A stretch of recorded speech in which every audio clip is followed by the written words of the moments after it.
Voici des amandes made in France, récoltées dès le mois d'août dans le Vaucluse, les Bouches-du-Rhône et l'Hérault.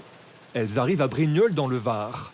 C'est ici, dans cette machine, que leur coque est brisée, que les amandes sont triées et calibrées. C'est ici où les amandes sont cassées, dans ces blocs de casse.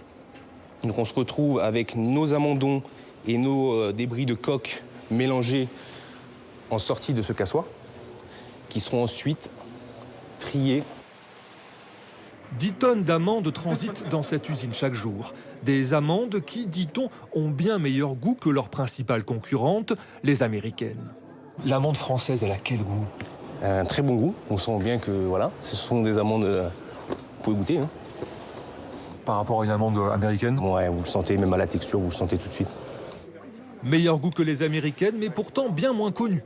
Sur le marché français, 98% des amandes consommées proviennent de Californie, d'Espagne ou d'Australie, 2% seulement de France.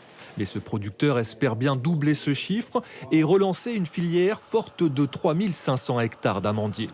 Ah, c'est sûr que le volume va augmenter parce que dans le verger français, le verger est un jeune verger. Il faut 4 ans pour attendre une première récolte significative. 6 ans pour que le verger soit à maturité.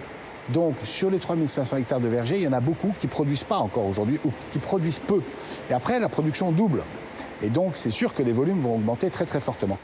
Cette usine joue aussi un rôle de coopérative. 65% des amandes viennent de petits producteurs indépendants qui n'ont pas les moyens de financer le matériel de transformation. Ensemble, tous espèrent peser un peu plus sur ce marché mondialisé. Aujourd'hui, 51 000 tonnes d'amandes sont importées chaque année en France.